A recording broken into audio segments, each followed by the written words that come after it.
Hello and good evening, everyone, to this wonderful evening of another series of Wildlife Chronicles at the Center for Wildlife Studies. The Center for Wildlife Studies is an internationally recognized center of excellence in the arenas of wildlife research, in situ conservation, policy, and education. We started this series of webinars called the CWS Wildlife Chronicles early in 2020, just after the pandemic happened. Initially, it used to happen in our office. And then we went online thanks to the pandemic. And we have now, I think, reached about quite a few webinars which have covered a wide range of topics, talking to a wide range of global experts and on topics that are relevant to conservation and sustainability in India. And if you wish to support our work, please use this QR code to donate. And if you'd like to find out more about our work, you can contact us at outreach@cwsindia.org or visit our website, cwsindia.org. Thank you very much. And with that, I would like to introduce you to our speaker for today. So today we have Dr. Tony Simmons, who has worked for over 30 years on issues at the agriculture or forestry interface. This experience has been gained in the private sector. He used to work for Shell, in academia at the University of Oxford, as an official development assistant for the ODA or DFID, and in research and development at CIFOR-ICRAF in Nairobi. After stepping down as executive director of CIFOR-ICRAF in October 2022, Tony is now a senior fellow with the UN Convention for Combating Desertification, the G20 Global Land Initiative, and Astronaut Ventures. Tony holds a bachelor's from Massey University, New Zealand, a PhD degree from Cambridge University, and an honorary professorship in tropical forestry at Copenhagen University.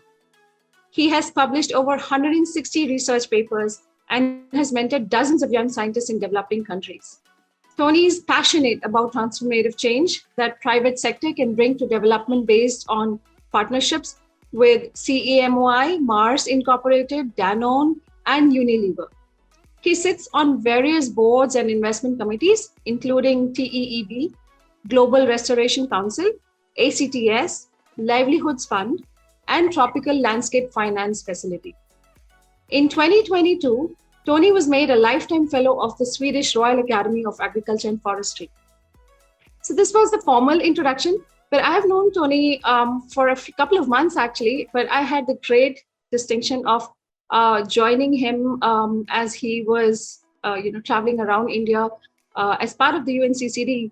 And what amazed me was he is such a natural teacher. There's so much that one can learn from him. He has such a vast experience when it comes to working on tropical forests and sustainable forestry, especially in the tropical regions. And apart from that, he's a natural teacher. So there's so much to learn from him, and I hope you enjoy this session with him as much as I did talking to him. So welcome, Tony, and thank you for joining us here today. Great. Thanks very much for that very warm welcome, Bindu. And good evening to everyone online in India. I see we have 38 participants now, and for others who may be able to share the time to join us as well. Being an expert is an interesting thing because what it means is you've been able to convince others to share their ideas and experiences with you, and you become a collector of other people's ideas and experiences and knowledge. And so I've been incredibly privileged to work in over 50 countries, 50 developing countries over the last 40 years. And what I wanted to do was share with you some of the thoughts that other people have shared with me so that you too, in your own way, can become experts or inquisitors about any topic that you're currently dealing with. So Tony, before, sorry, I just didn't want to just interrupt you, but I just quickly wanted to ask you because I've been curious about this. You've been working in this field for so long. Could you just give us a brief idea of what brought you into this field, what sparked your interest, and how did you get here? Just for all the students and other people who are interested in our audience. Okay, so I was raised in New Zealand, a very rural country, a country with very low population, very close to nature. And so I spent a lot of time in the wild forest and on friends' farms and outdoors. And New Zealand doesn't have a particularly large flora or fauna, but it is a very high percentage of endemics and a very, close living relationship with nature. And that, so I didn't kind of consciously adopt that or make a decision. It was absorbed by osmosis of the circumstances in which I was living. And what absolutely fascinates me as you travel the world and look at other people's motivations for working on nature or having a concern for habitat and wildlife and other issues, it's tremendous that commonality of respect for nature and some almost standing back and looking and living in awe at it. Hi, Bindu, are you on mute or have we lost you? Sorry, yes. I was saying that you have worked extensively in India over the past 30 years or more. Do you recapitulate some of those times and your experiences working in India? And then we can go on with your talk and your work here. Great, thanks. So although I came from a temperate country, New Zealand, when I moved to the UK in the early 1980s to do postgraduate work, I was kind of labeled as a non-temperate person. And there was then a huge flood of interest in tropical forestry. But there were very few universities and courses being held in tropical forestry. And this was before the UN and FAO Tropical Forest Action Plan work that took place in the mid-1980s. And so people kind of felt, well, he's a bit unusual. He's from a different place. So let's make him an honorary tropical person. And from that, I was dispatched in 1986 to India for my first assignment. And you can imagine in those days, I looked quite young. So I was there as a teenager, not quite a teenager, but in jeans and a white T-shirt. And I came to Karnataka and I met with the chief conservator of forests in Karnataka. And he was very upset that the British government had sent somebody who clearly was not an expert, who clearly was not such a valuable asset to him.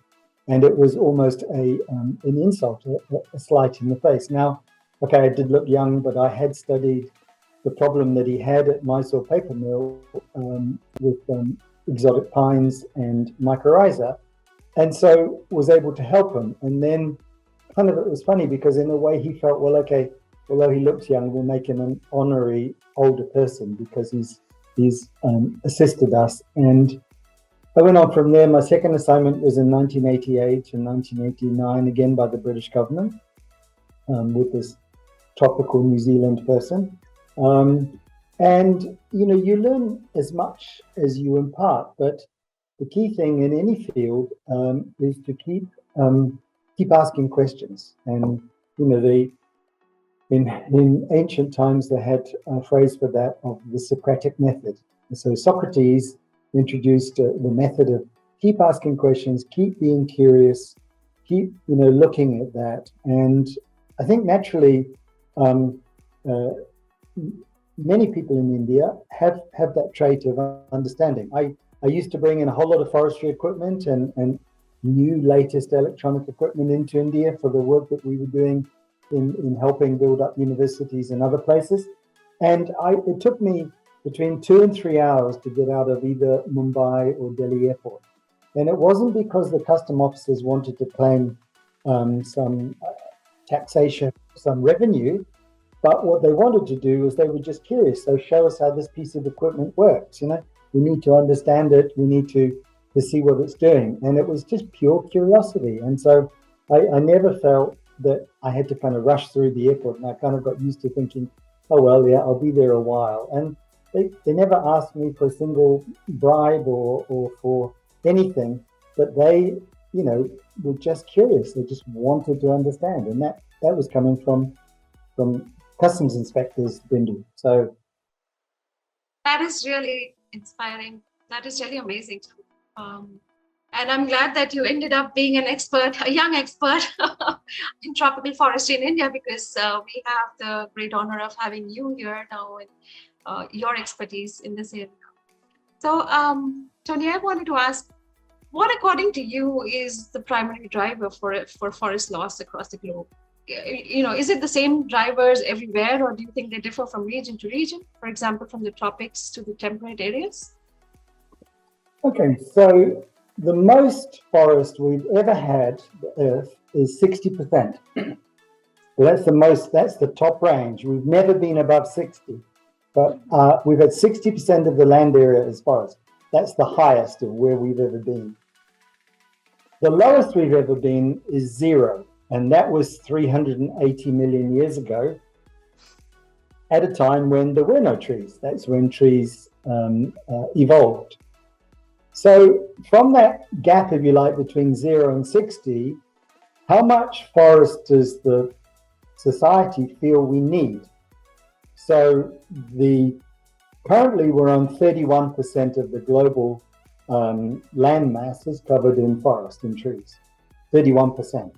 So are we happy to go down to 25%, or is that too low? Would we like to stay above 30 and maybe aspire to 33%, as India has done? India set a target of 33% forest cover, notwithstanding its very large population. So how low do we want to go? Now, 380 million years ago, the climate wasn't in a mess. It was toxic.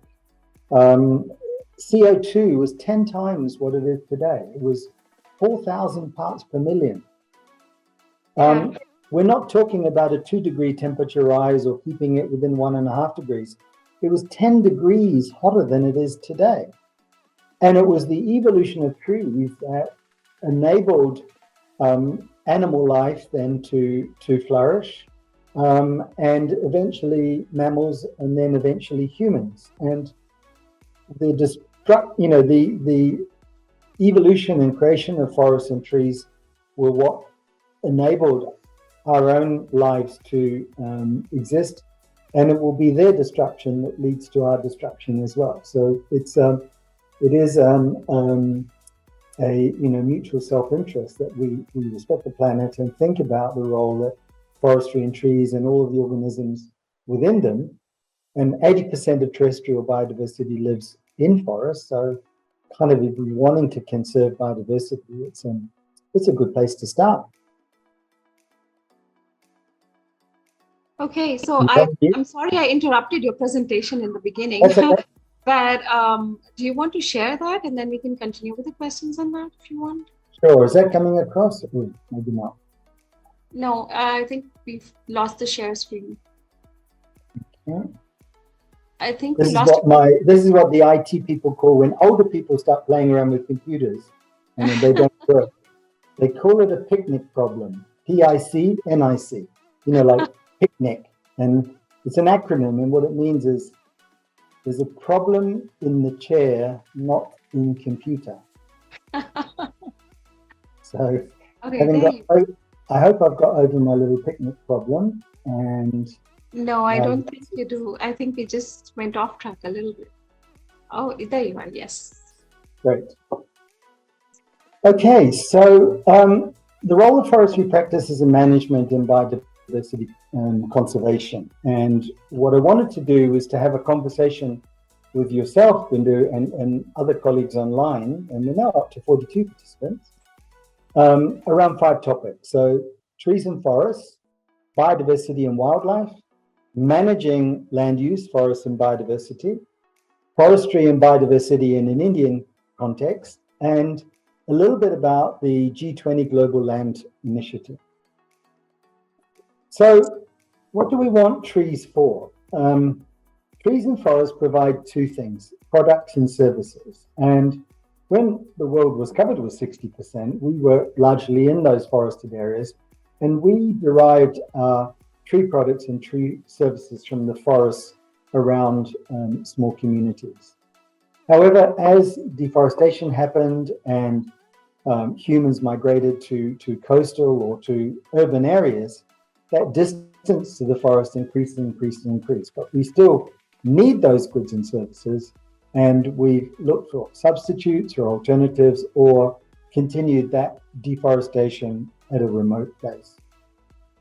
So this is what the world looked like 380 million years ago. This was the time when atmospheric CO2 was 4,000 parts per million and global temperatures were 24 degrees. And the first tree was one called Archaeopteris. And this emerged at a time, plants had already been around for a while, life had already been around for about 600 million years. And it's amazing, you know, that our planet's 4 billion years old, and life started about 1 billion years ago. And it started not as like fully fledged sexually reproducing organisms based on DNA. Life started as this kind of chemical soup. So these were self-replicating chemicals, but not quite life yet. And it was carbon that, you know, has provided the backbone, the framework, if you like, for our own makeup, our own bodies. And it is still that template that we use today. And, you know, think about all of the terms in your life. We're talking about the dangers of burning hydrocarbons, yeah? These long chain carbon hydrogen molecules, hydrocarbons. It's what you put in your car, it's what we use to heat houses. But then what we use for ourselves, the same energy, is carbohydrates, same thing, hydrocarbons, carbohydrates. And we see that crossover when people start talking about, well, should we use food for energy, for biofuels, or should it just be for food? And it is the amazing carbon double bond, when it breaks and 670 joules of energy come flying out. That's the magic of carbon, that the double bond that's created that enables us to harvest the energy. So a forest, what a forest is varies around the world. So if you're living in the middle of, in the Amazon, in the Brazilian Amazon, maybe not too far from Belém in the state of Pará, this is what a forest looks like. And the canopy gets to about 65 meters. There are up to 300 different tree species per hectare, not in a forest, but just incredible interactions and huge diversity of vegetation and other life forms inside of that. And it is the largest forest in the world. But that's a forest too. And this is in Mali, on the banks of the Niger River, in an acacia forest. Obviously, the rainfall is different, the topography is different, the lifestyle of peoples, the nature that exists there, but some common things as well around water, around communities, around growing. So that is an acacia forest in West Africa, and that is a humid rainforest in Latin America. This is a forest of a single tree species, Fiderbia, in Africa, in Malawi. It's an amazing species because this species is very gregarious. It occurs in these single species forests and collection of trees, but it has this amazing reverse phenology. So when the rainy season comes, it drops all of its leaves. And what it does is it helps crops underneath not be shaded out, to have lots of light. The leaves, when they fall, provide fertilizer. So it's an amazing tree, even though it's a largely single species forest, that gives rise to these agricultural areas. So is that a forest or is that agriculture? And if you come to Europe and southern France and look at walnut and poplar and other species growing inside cereal fields, you kind of think, well, yeah, there's a lot of trees there, and it looks a large area, so it could be called a forest by FAO, or it could be called agriculture. But the one thing about trees and trees and landscapes, and if we assembled the most clever engineer in the world and the most clever architect and the most clever construction crew and the most clever management team. And if we put all of those people in one team and ask them to design and create a tree, they wouldn't come anywhere near close.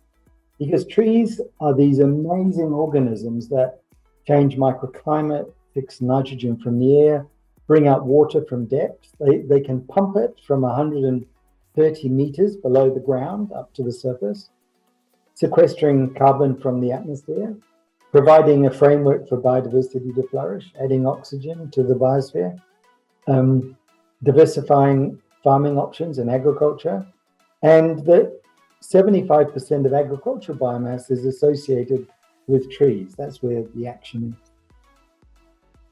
So when we look globally at forest, and most forest is tropical, and you can see it there above and below the equator. The next largest representation is the boreal forest, the northern temperate forests, a little bit of temperate forest, and some subtropical. And you can see that India is not a very well forested country or subcontinent.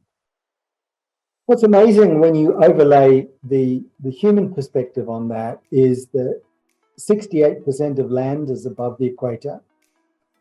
87% of all people live above the equator. Only 13% live below the equator.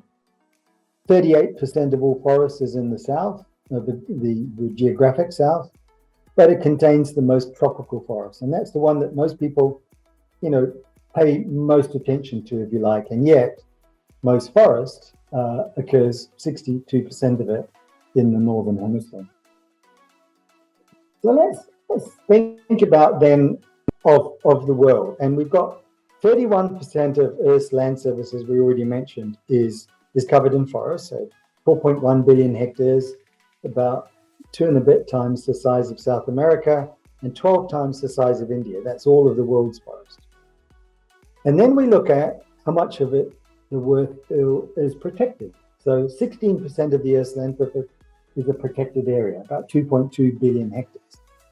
Now, we can't add those two together and say 4.1 plus 2.2 equals 6.3, because some of that forest area is also protected area. And in fact, 21% of all forest is a protected area, but 36% of all protected areas are a forest. So both of those figures are above the average. So we've targeted, if you like, as societies, forests as, preferentially as the biomes for protected areas. That's where and given that 80% of biodiversity occurs inside forests and is associated with them, that's not such a bad idea.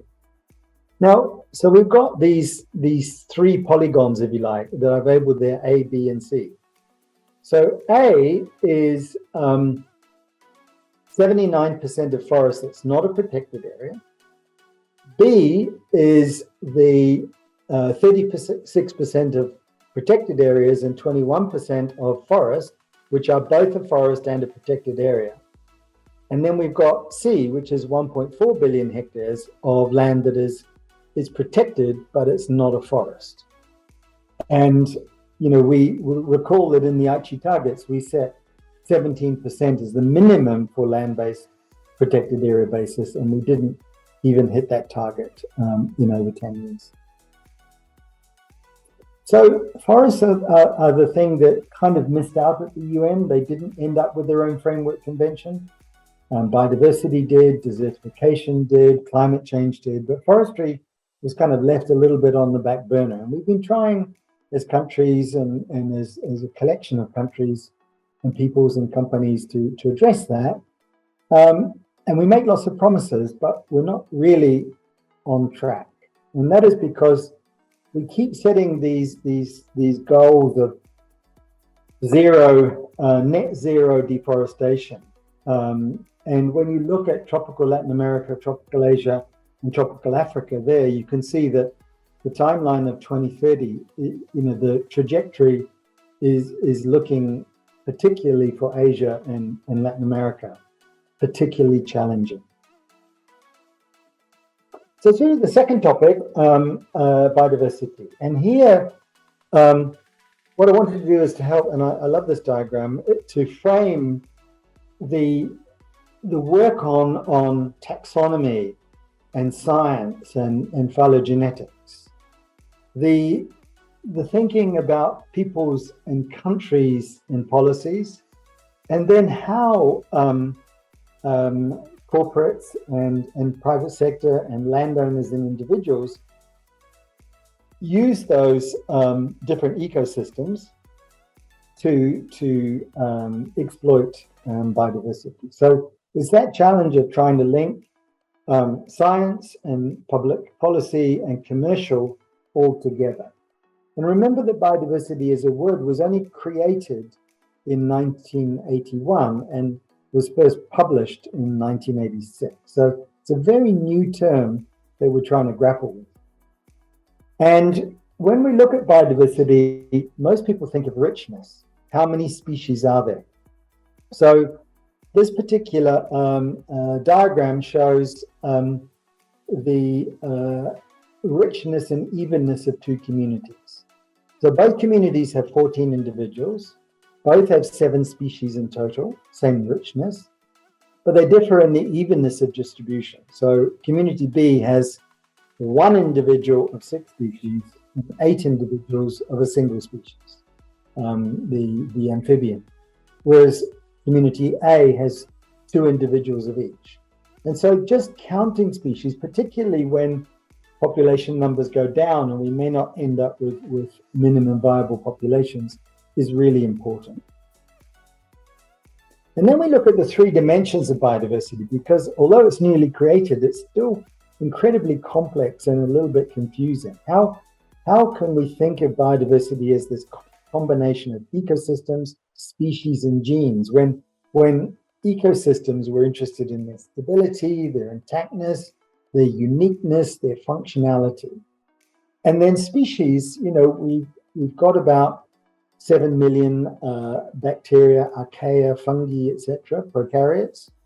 And then we've got about 1.8 million plant and animal species. And then beyond that, we have genes and DNA bases. And, all of this, not junk DNA, but non-coding DNA that helps guide and regulate the expression of genetic material inside of us. And so there's a huge similarity between genes, even of different species. And the difficulty that we face in getting international consensus and scientific consensus is that ecologists are largely interested in ecosystems and species, and geneticists are largely interested in species and genes. And there's a little bit of an arm wrestle that goes on in international arenas, in scientific fora and others. And one of the things that we can all do is seek to find common ground between geneticists and ecologists, even if that's in the species which they're both interested in, rather than try and find difference. Because once scientists start arguing, then some corporates and some politicians can also exploit those differences. So when we look at wildlife, and here I've included plants as part of wildlife, and I know that there is a debate as to should it only be to do with animals, but I've taken the view that it's undomesticated, and let us remind ourselves that the majority of all life is undomesticated, and we rely on a few angiosperms and mushrooms and mammals and birds to feed ourselves in the formal food chain. We use 5,000 different plant species, but we actively promote fewer than 10. And that narrowing of biodiversity there is a huge problem, because it causes other difficulties in those agricultural spaces as well. And just to remind ourselves how much DNA we share with other things. So with other humans, so somebody from Bangalore and somebody from Chile in Latin America, they have 99.9% of their DNA is identical, is sharing. Even humans, so our species, Homo sapiens and Neanderthals, shared 99.7. And you can see there, even with a dog, we're 84% sharing, even down to a mangrove tree, 50%, a honeybee, 44% of our DNA is the same as that of a honeybee. Even yeast, 26%. So the genes and the assembly of those is there, but it's just those allele changes, those changes in genetic structure and form are what create that difference. And even think in humans, the diversity that we have of sizes and shapes and color and morphology is only by 0.1% difference in our DNA. And then when we think about those evolutionary processes, about how long it's taken for life to develop and for life to differentiate, we are now at risk of losing that. It's really frightening. And what is equally frightening is about how little attention the world pays to biodiversity. So we set 20 targets in 2010 at Aichi, and out of those 20, we did not succeed in any one of them. In goal number 11 on protected areas, we scored the highest, okay? But it was still only something like 40% success for all of the countries, the 196 countries that are represented there. And many of them you can see that we were way below that. So we've really got to pull our socks up now with the new 2030 Global Biodiversity Framework. And when we think about corporates as well and their interest in biodiversity and wildlife and land use change and others, this is a study that was done by Finance for Biodiversity on 12 different corporate approaches to ESG, so environmental, social, and governance safeguards, including biodiversity, climate change, water, etc. And you can see that largely the corporates have been left out. And now, at least in the European Union, from next year, corporates are going to have to report on biodiversity and what it means to their company.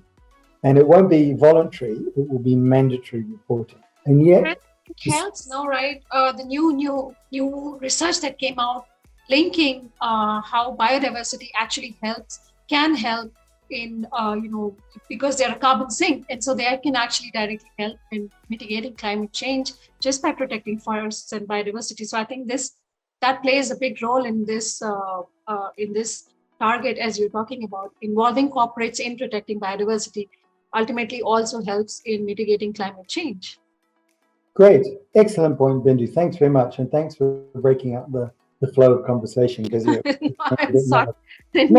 was becoming a bit monotonic, so thank you. And then we have to sadly the world thinks a lot of times through finance and money, and it is a problem. But on the positive side, subsidies and payments for environmental services and revenue from taxation and fees and charges is coming to the fore. At the moment, India doesn't have either taxes or subsidies or fees and charges for its biodiversity, but it's something that it may wish to consider going forward. And to do that, it's going to need data and committed individuals. Now, biodiversity is not the same all the way around the world. The India subcontinent contains about 70% of all biodiversity. But when you look at the differences, say, between the Putumayo Valley in Colombia, where if you don't have 400 different higher plant species in that given area, then you're impoverished. To the Segu Valley, say in Mali, where that photograph was, where if you only have 50, you're still doing well. And so we've got to think of the relative levels of biodiversity, particularly when it involves species counting. But the risks and the rewards of biodiversity versus enterprises that companies, and as Bindu pointed out, particularly corporates have, show that there's a flip side to everything. Are we saving or pushing, preventing or leading, gaining or losing, protecting, increasing, lowering, or positively, negatively, gaining and loss. And that trade-off is something that we don't particularly look at because we don't have a metric for biodiversity. And that's something that the world and scientists and societies have to agree on, is what is that metric going to be that combines ecosystems, genes, and species together. So our third topic, managing land use, forests and biodiversity. So this is a great graphic. I don't know how many of you use Our World in Data, but it's a great source to go to for the lovely infographics like this. So this one shows of the Earth's surface, 29% is land and 71% is ocean. Of the land, 71% of our land is habitable on Earth. Of that, 46% is for agriculture, 38% for forests, and the remaining for scrub, freshwater, and urban areas. And then within that, most of that agriculture is for livestock, and only 23% is for crop. And of those, in terms of food supply, we derive most of the global calorie supply from plants, and yet it's livestock that take up most of that area. And then let's go beyond agriculture and look at open field agriculture, plantations, the forest plantations, and natural forests. And on the right-hand side is how all of our policies and thinking and plans have been developed over the last few centuries. Tony, sorry, just to interrupt you here for our audience understanding. Now we are talking about the different kinds of forestry practices that are undertaken. No, we're looking about managing land and managing forest and managing biodiversity and the relationship between those three things. So, and the conclusion is kind of, we can't manage them separately. So when we start to think about, well, am I a biodiversity manager or a conservationist, or am I an agriculturalist, or I'm a forester? Well, everyone is a land steward. And when we incorporate that concept of land stewardship, because look on the right-hand side, if you segregate things, as we do with policy instruments and in our thinking and laws and ministries, it's all easy because they're three separate things. But actually, the real world is more like the left-hand side, because here we've got these combinations and mosaics in the landscape.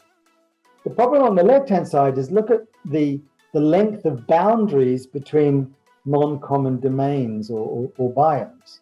And that's the issue, that when we come to managing biodiversity, if you're talking about elephant corridors, you know, elephants are not going to be very good at playing hop, skip, and a jump on the far left-hand side of that hexagon. And that's the issue of how we need to change our thinking, both in managing the landscape and the instruments we use for it. Is that clear? Yeah, actually, that's such a great point. And this visual is a very visual reminder of how much, as you said, we silo ourselves into these fields and believe that we are doing great work in our own fields. But actually, scenario is very much what is on the left. And we really have to also cut across streams and work together to make those boundaries much smaller, as you have pointed out. And I think this is such an interesting visual for that. Thank you. Yeah, sorry it wasn't obvious from the titles. Anyway, so, you know, let's look at the two biggest land uses in India and in the world, agricultural land and forest. And you can see that India and the world have not been expanding too much into new areas. There's been some expansion of agricultural land and trade-off, but forests are still going down globally. But in India, you know, having reached a low in the 1990s and the Indian government realizing, put in place some very progressive plans, tried out a whole lot of new things on joint forest management and made the jump, if you like, from being policers of the state. And, you know, 4 decades ago, the Indian Forest Service was much more like the army or the police force than it was someone who's managing a natural resource.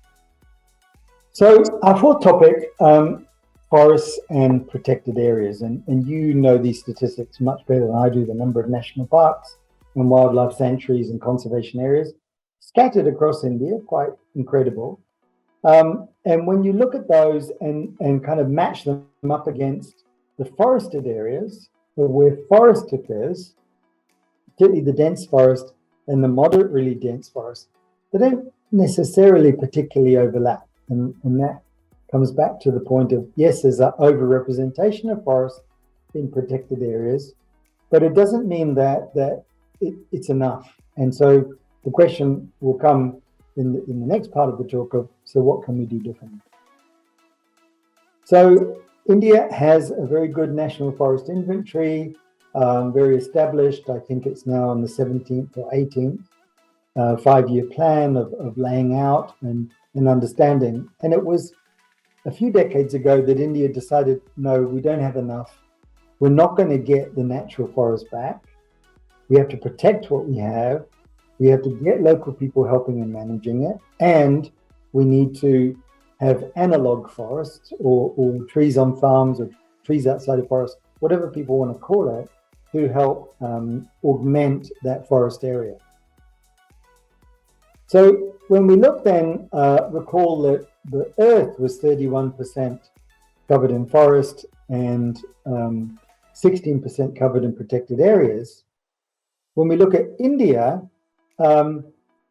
the area of forest, so that's the global. Now, when we look at India, 22% of India's land surface is covered in forest. So if you took Gujarat and Rajasthan and Haryana and Punjab, that's the area of forest that is in India.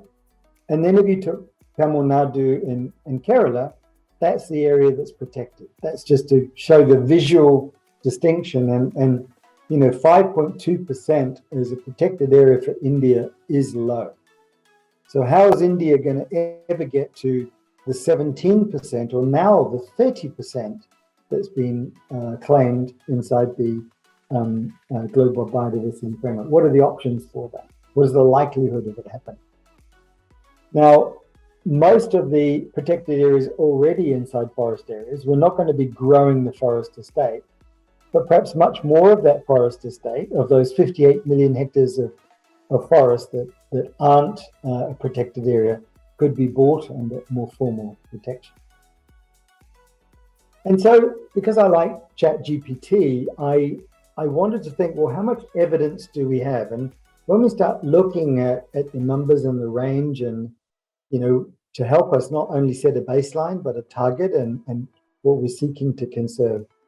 It's interesting when you put in questions into ChatGPT, that it gives you some fluffy answers, but then it hones down to the point as well, because of a difficulty in limited surveys, limited taxonomic research. India has a lot of choices to make. It wants to be a knowledge economy. It wants to compete globally. It's aiming to be that big economy. However, the amount of money that it spends on R&D is below its other G20 members and also other countries aspiring to compete with India. So India currently spends about 0.65%. So the lowest of the major economies, the lowest in the G20 group.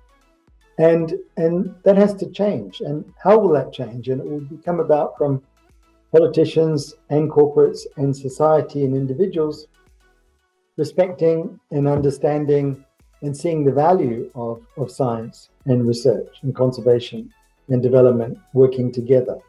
And so it's up to all of us to try. We're not owed that money, but we have to earn it. And that's going to be by being more convincing, by being more inclusive, by sharing. And I think particularly for India, reaching out to the rest of the world. India is kind of its own little secret, and India is great at speaking to other parts of India, but maybe not necessarily engaging internationally. And so one of the reasons that we're putting a lot of attention this year in India on helping on forests and biodiversity and land use is because India holds the G20 presidency. So this was a group only formed about 25 years ago. And what it did was to say the top 20 economies, or the top 19 economies plus the EU in the world, should have a club, because it represents 75% of the world's population, it's 80% of the world's GDP, something like 70% of the world's land. And what they came up with was that we need this initiative on land. Land is kind of left out. It's something that you don't appreciate or depreciate in accounting terms, but it can be degraded. And because of the somewhere between 2 and 3 billion hectares of degraded land around the world, this was seen as a great attention. So it started 2 years ago under the presidency of Saudi Arabia. Then it went to Italy, then it went to Indonesia. But it's been India that has really seen how this topic resonates with its own domestic politics and national needs, and the link between India and global challenges. And India said, well, if we are to work more on restoration, then mining and fire are two of the areas that we want to particularly work on to help expand our domestic effort and our contribution to the international effort. And so this initiative, and please do go to the G20 Global Land Initiative website, is to help in knowledge exchange, compiling best practices, thinking about traditional knowledge and ecological restoration, global resources information hub, and to help develop a framework for G20 members. And they're the ones who've got the power. And if we're struggling to get global consensus with 196 countries, the G20 realize that they can push through a lot of things themselves as the G20, both for member countries and non-member countries within them. I just wanted to quickly interrupt here, and because you brought this up at India's presidency of the G20, we now have, especially looking at the priorities that have been raised during our presidency. It looks, for all of us who work in this field, this looks like a nice set of targets, but it's still, for someone like me and I guess our audience, what exactly are the forestry practices or forest management practices that we can adopt to, improve our forests and also to improve biodiversity conservation within our forests? What kind of practices do you think are imperative right now that India needs to take, which we are not currently or not using it up to our potential? Well, the first thing I think India could do would be to digitize all of its records and information and share it with the rest of the world. It's got a very high number of scientists, a lot of scientific output, but it's not being read and shared and engaged and built upon, and establishing international connections would be one. Two is, I think that India, realized 50 years ago that it had to move away from playing the forest policeman role, the government, but still there is some legacy of that, and some of the policies and instruments around cutting permits, movement permits, state level plans still need some reform and review. We spoke earlier about integrating joint policies for biodiversity, for water, for land use, for land change, for understanding that. Again, India is very good on the planning side, very good on the macro, high-level, countrywide, national overview, but putting those into local implementation and operational plans is less impressive. And India wants to set up new centers of excellence on sustainable land management, on mining and fire restoration areas. And to do that, it's got to kind of reinvent a new cadre of professionals, people that are understanding we do have to work with the private sector. That's where the action and the money is. For any developing country in the world, on average, this is on average, for every dollar of overseas development assistance that comes to a country, there is $3 of remittances from workers, working outside of the country, so 3 times as much. There is 6 times as much foreign direct investment as overseas aid. There is 24 times as much as domestic private sector investment. There is 35 times as much as government expenditure. And there is 2,000 times as much as ODA in private capital that can be mobilized. And what is it going to take for Indian corporates and investors and asset managers and others to see wise land use and vibrant communities and biodiversity and knowledge-based approaches as remunerative? And to do that, a key thing is going to be around how we don't, to most people, blended capital approaches are saying, okay, blended capital, so we've got 4 types of capital. We've got credit, we've got equity, we've got grants, and we've got guarantees. And what is the mixture I'm going to use of those 4 instruments, public and private, even in a partnership, to blend them to make something happen? When actually the blended capital that we need to be thinking of is, yeah, financial capital is there, it's cool, it's okay. But what about the natural capital and the physical capital and the social capital and the human capital? And let's not just go for optimizing and maximizing returns to financial capital, but think more broadly and say, okay, well, how do I optimize and maximize returns to natural capital and to human capital and to social capital? And that's what is more of a concern for most of us, especially when we talk about bringing the private sector into something like forestry, is that how do we make sure that people on the ground, and this is a question I ask, does it work contrary to our objective of making sure that the local people, the traditional people who've been using these resources are not removed out of the scenario, are not left out of the scenario of growth or even of utilization of these resources? How do we make sure that the private sector stays committed to also developing the natural capital as well as the social capital, to maintaining that?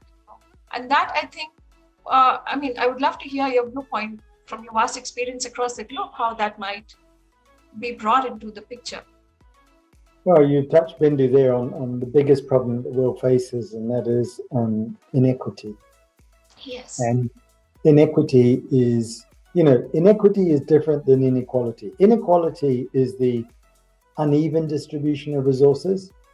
Inequity is the unfair distribution of resources. And it is inequity in whether it's access or power or relations or consumption that drives many of the social problems and many of the human-induced environmental problems that we're seeing in the world at the moment. So there will be people that continue to be exploited. There will be people that don't have justice, but we've got to keep reducing those and link climate justice goals and targets as much to atmospheric CO2, physics monitoring approaches.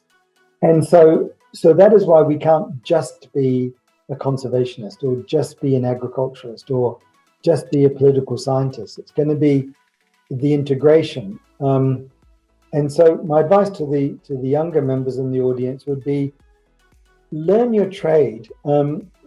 At the end of the day, everyone has to be a generalist.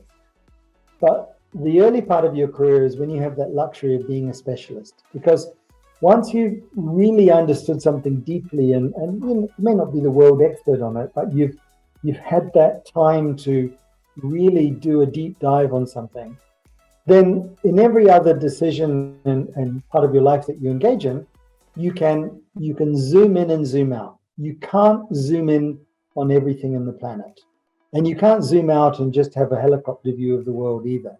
You got to zoom in and zoom out. And because you have understood that process for, whether you're an expert looking at cetaceans or microflora in the soil or a particular type of xerophytic vegetation, it gives you that ability to look at other things more objectively.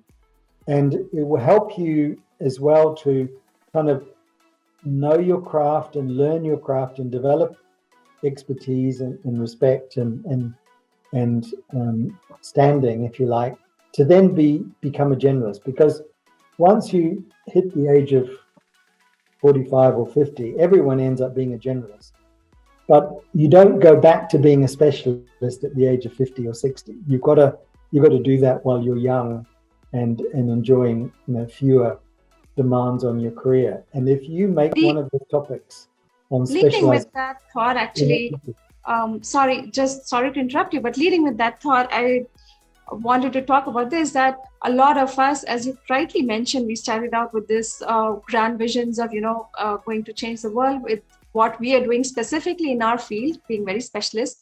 And we realize the world has bigger problems than the small problem that we were looking at. And then how do we fit ourselves into that? And speaking as a conservation organization, I think what we have realized, most of the conservation organizations now, is where you talked about getting the corporate sector more into forestry and how to balance that social capital and the natural capital. I think that's where conservation organizations like CWS have come into the picture, where we make sure, because a lot of the corporates are, of course, they don't have the kind of expertise to do forest management or, forestry practices.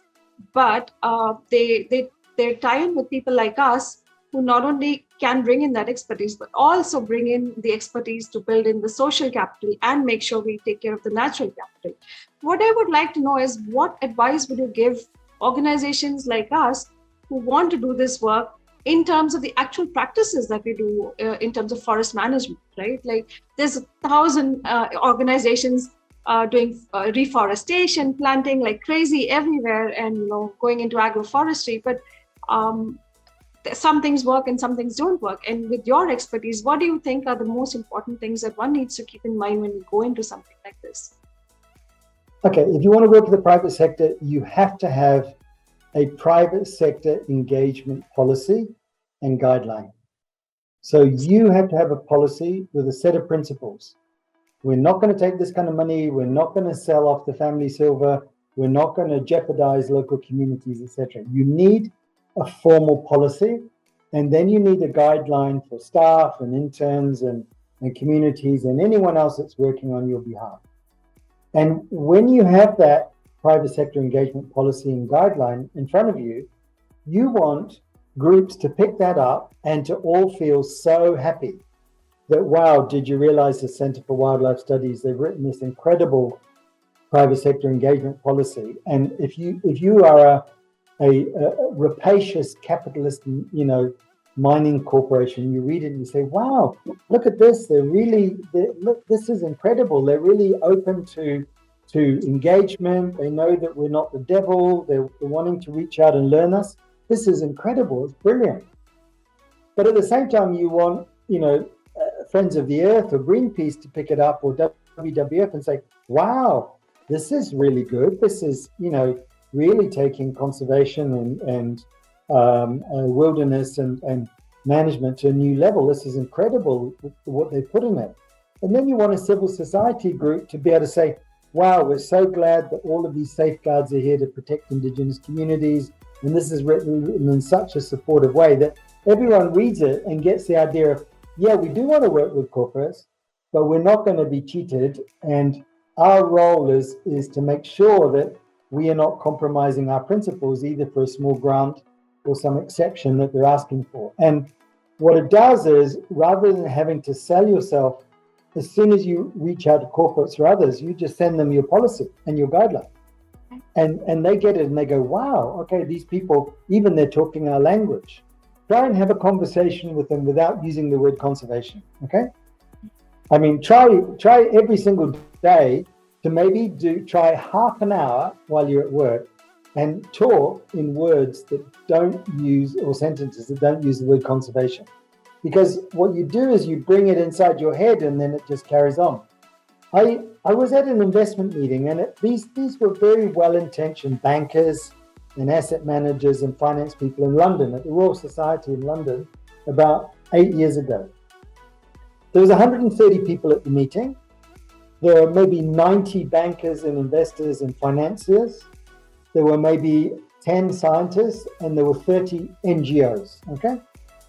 And we decided that we would have a general discussion in the morning, and after lunch break up into groups and topics. And the two topics decided for the afternoon, the most popular topic to discuss in the afternoon, and it was amazing, financiers and NGOs and scientists and everyone, the number one topic to discuss in the afternoon was equity, okay?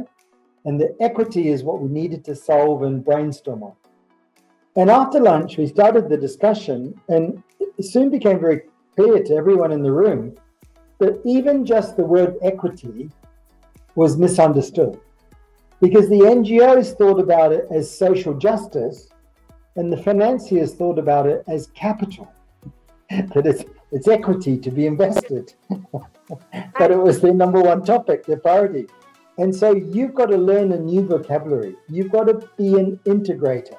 You've got to try and help other people understand, because when they don't understand the first word, and you know, my British ancestry, albeit via New Zealand, is very clear that my ancestors did a very poor job of going around the world and convincing people of things, but rather snatching and grabbing and taking and colonizing. So, you know, we've got to have these intermediaries that can understand in a much better way, and to think about, okay, we need to solve this problem, and we need everyone involved. And how do we go about engaging with them? That's really interesting. That was very fascinating, and very insightful too. And I just wanted to digress a little bit, because I know we've had these conversations before, and I've heard from you about this, that forestry and forest management is an oft neglected aspect of conservation or biodiversity, or even the talk that happens around sustainable goals. So how do you see, like, what do you think are the forestry practices, actual forestry practices that we need to highlight, or which are being given short shrift in all of this conversation on sustainability, the environment, and conservation, etc. What do you think that we need to do in terms of forestry practices per se, or for land management for forests in these times? Okay, so I think that a forest is very tangible for people.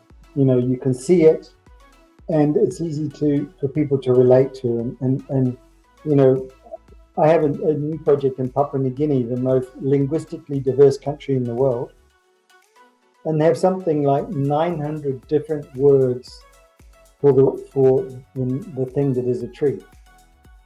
Wow, interesting. Not species, but just a tree to describe a tree. I mean, like Eskimos have 40 different words for snow, and Maasai herds people have, more than 80 different words for the color brown, because that's how they differentiate their livestock.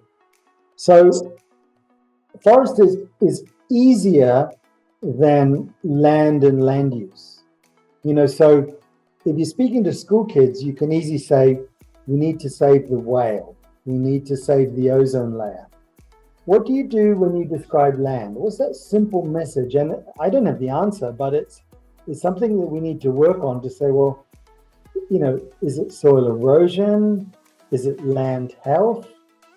How do we bring it to people that are not scientists? Because it is, there are how many? Something like, I think 5 million scientists in the world. It's of that order. And so it's everyone else that supports scientists. And are we doing kind of a good enough job? And with forestry, forestry is big and is very powerful, but it's also, when I say neglected, foresters are very arrogant. They kind of think, we know everything, leave us alone, we'll get on with it. And then everyone doesn't leave them alone, and they get neglected, and then well, hang on, what about us? So, okay, come inside the main tent, but then we get lost, and so then also very unhappy. And so because forestry is such a long-term endeavor, now conservation is even longer term. when you think about functioning of ecosystems and generations of individual species, it's kind of forever. We can fix individual mistakes with forests or species, but the conservation of biomes and habitats and populations is much harder. So I don't think I have a ready packaged answer for you. I'll stick it into GPT and see what ChatGPT and see what it comes up with. That's really interesting. Okay, so I think we are quite out of time, and we can do a quick Q&A. We do have certain questions. So I got one question that somebody had asked: how do we identify places for managing forestry practices? So I think what this person wanted to say was, for example, in Maharashtra, where Mumbai is situated, it is increasing developing of cities and decreasing forest areas. So these decrease in forest areas have directly affected biodiversity conservation and climate change. And so how do we identify what are the areas that need forest management? Okay, so last month, India was identified as the third most vulnerable country in the entire world to climate change by 2050. That you're going to be the third most badly hit country in the world. Wow. Then within India, there are 9 states that will be impacted way more than everyone else. And Maharashtra is one of them. So what that means is there's going to be more extreme weather events, more fluctuating, variable. So discerning patterns and being able to forecast is going to be very difficult. And knock-on effects in terms of water and what trees and forests do is give you that buffering. And so I think, Maharashtra is going to have to come up with a statewide plan on how trees can help with cooling, help with water cycling, help with diversifying enterprises for livelihoods, for reducing droughts and other difficulties. And when you get up onto the Deccan Plateau, around Pune, and you get those really dry seasons there of just that, it's not like deep boreholes in the middle of the Punjab. It's going to be really challenging, and it's going to affect, and there'll be a lot of climate migrants, and they will be seeking to move to cities. So can the infrastructure take that? And it's unlikely to be pronounced cross-state migrations, but it's going to be a big difficulty, and it's a wake-up call that you've got 27 years to plan to be one of the worst states in one of the worst countries most vulnerable to climate change. So what forests do is create that water cycle. Cooled, we're talking about 1.5, 2 degrees, while the shade under a tree can be up to 6 degrees. It can modulate a microclimate, so you can grow crops rather than having to sacrifice it, protect the soil and other biodiversity within it. So, I don't know what the national or the state plant for Maharashtra is, but if it's not a tree, pretty soon it should be one. Yeah, I'm not sure about that one either. I just lost my video. Yeah, I'm not sure about that one either. But yeah, those are good points. And I guess what we should probably be focusing on is looking at those fringe areas around forests, which are going to disappear faster than, say, the core areas in the forest, which might perhaps stay a little bit longer because of the buffer provided by those fringe areas. I quickly wanted to ask the audience, are there any questions that the audience has come up with? Yes.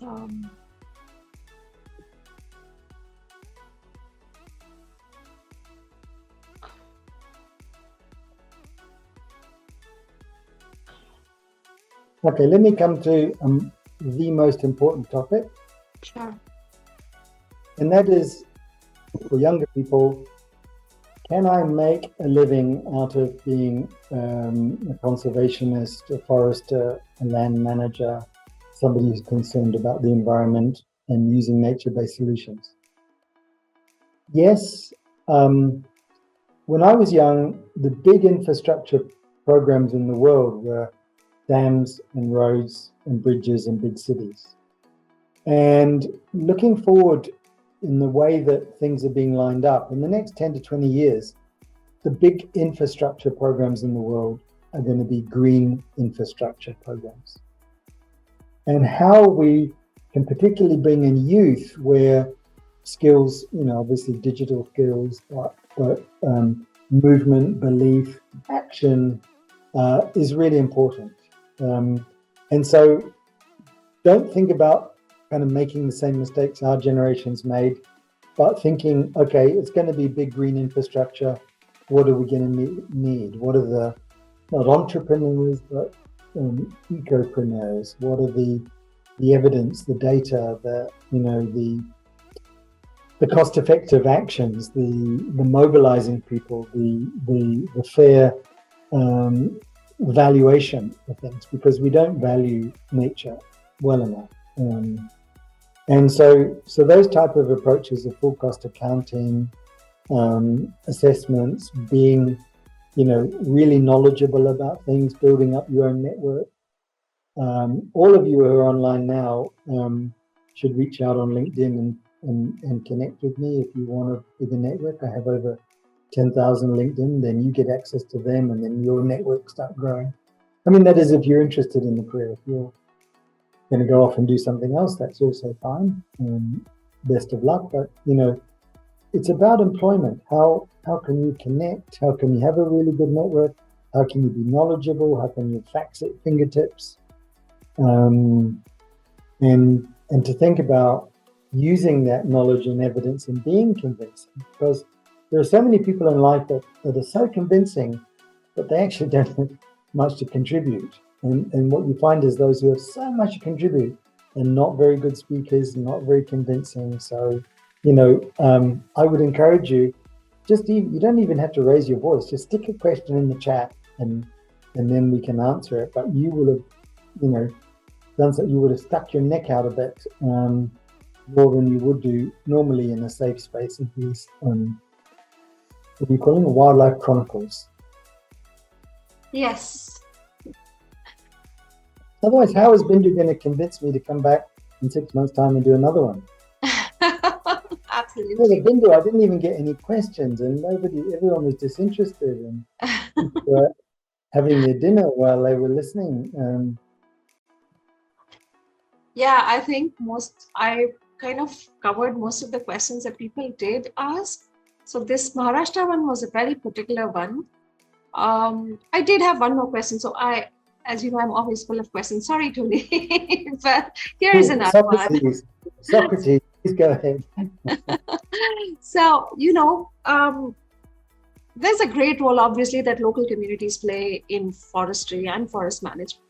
But do you think we in India have done enough to involve them in? I know not many countries have done that either, but I'm specifically interested in how we have performed here in India. Do you think we have involved them enough in decisions that, potentially affect their lives and their livelihoods? This is what they depend on. And I don't think we have done that. And so what do you feel about that? Like, how do you think that can be improved? I think can be one way to improve it is knowledge sharing, and for local communities to realize that the knowledge that they have is as important as scientific knowledge. And the traditional and the local knowledge combined with scientific knowledge will lead us to better solutions, more integrated approaches, more impactful efforts. And so having, villages own their information and realize, and have a kind of a dashboard in a way that speaks to them is really important. With digital phones now and abilities to capture things in various apps, it's really important that knowledge base and having control and access to resources and findings and baselines is really important. There's a lot on free and prior informed consent. There's a lot of written about it, but there's very little real proper action. And I think most of it comes from around respect. And you can see, when you do work in communities, and I'm sure many of the people do, is, people are very good judges of character, and they'll see, oh, well, I'm being cheated here, or and if somebody's being suspicious or nervous or pessimistic or skeptical, there's a reason, and you've got to get around that. They don't owe sharing anything with you. But if you're employed by someone or some group, obviously you've justified that by, well, we'll be helping these beneficiaries, And I think that, for development and then even integrated conservation and development, the ICDPs, and it's funny because it's almost as if, well, how would any development program work if it didn't involve conservation, and how would any conservation program work if it didn't have livelihood objectives associated with it? And that comes back to this balancing of human and social and natural and physical and financial capitals. So it's people still will have difficulty. There still will be, but we need to reduce the long tail of inequity and not just in terms of financial resources, but participation of youth, of gender, and think less about gender equality of everyone having the same, but gender synergy, because there are differences in gender and diversity makes a difference, and we need to leverage that rather than thinking we need to homogenize everything. Okay, we did get some, we have 3 questions. I'll tell you the questions that are directly related. How do we design social forestry practices management using the community and children to protect biodiversity? That's quite a big question. Sorry, the last part of it I missed. How do we design social forestry practices and management using the community and children to protect biodiversity? Okay. The children part is the one that is really interesting. So how, because conservation is intergenerational. And so how do we, motivate young people to be more activist and more engaged and more stewarding and collective at an earlier age? Well, we've got to bring it into curricula at school, and formal schooling and informal schooling. We've got to bring those opportunities for youth as well. But I think he was asking more about how do we design social forestry practices to involve these people more? So what will young people be good at? They'll be very good at enumeration. Why do we hire third-party auditing companies to do enumeration when a 12-year-old youngster with a phone can do it much quicker with an app? And do we need third-party, verification, or do we need assurances from communities and then a sampling of those?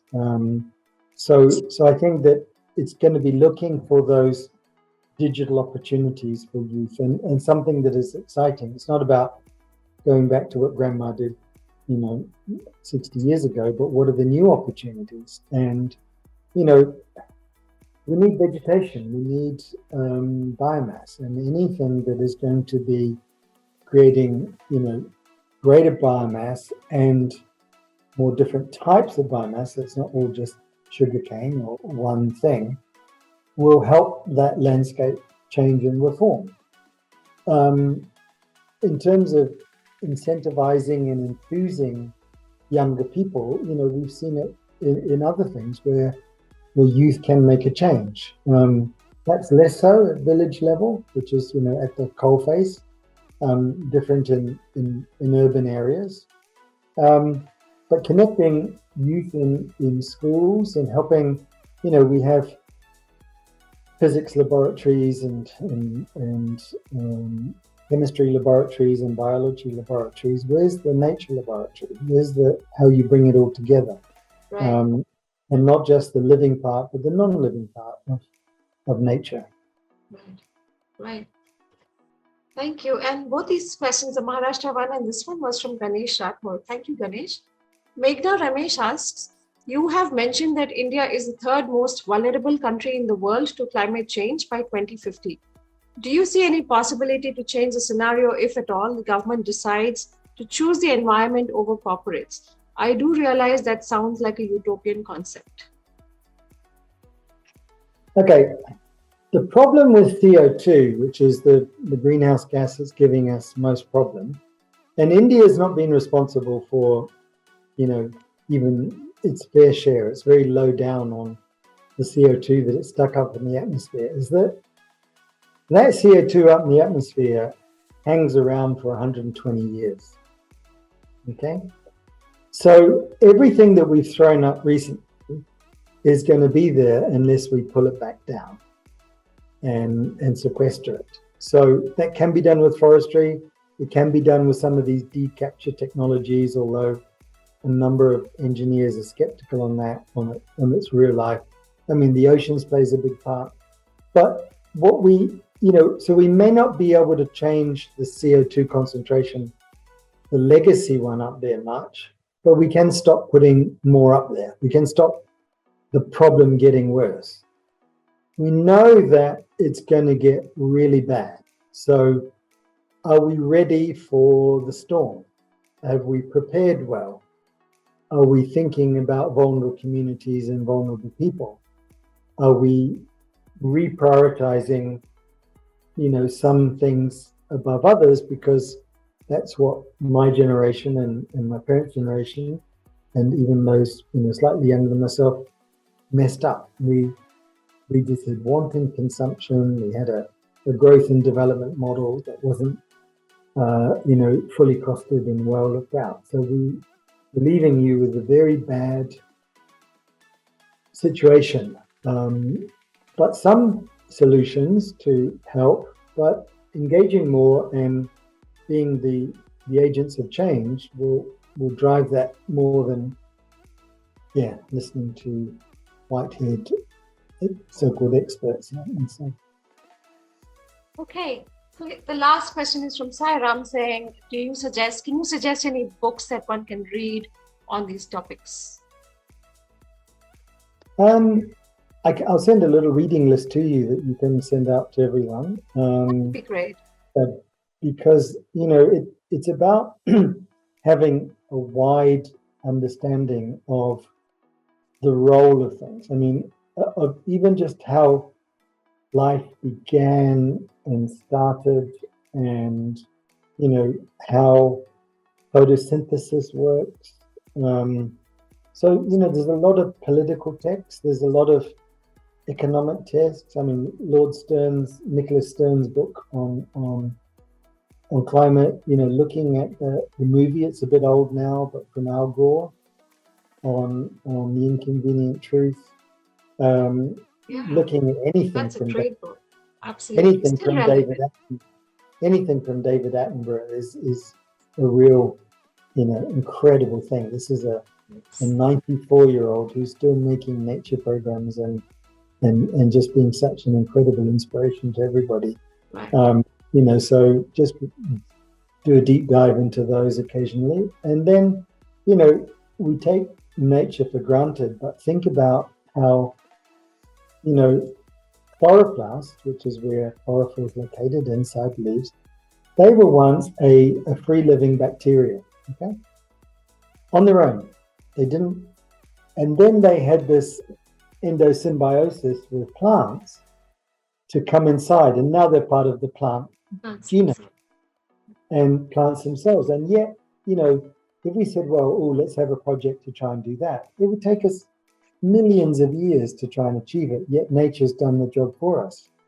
When we look at how really remote and challenging, difficult things, life still thrives, still copes with shocks and is resilient. You know, read a book about Krakatoa. Krakatoa was this amazing volcano just off Indonesia that erupted in 1859, I think it was. And it blew this whole volcano. It's 25 kilometers away from the island of Java in Indonesia. It blew a rock about the size, half the size of a typical house, a rock that big. It blew it 25 kilometers and landed on Java. So the lava, the ash, everything came out on the land. There was not a single living organism left on Krakatoa. For like 6 years, the world's weather was affected. It was huge. Yeah. And what they decided at the time was nobody was to go onto the island, nobody was to affect succession. And they did now 160-year experiment looking at what's come back. And if you look at Google Earth and look at the island, probably a quarter of it now is green and flourishing and come back. So the Earth will bounce back when humans are gone.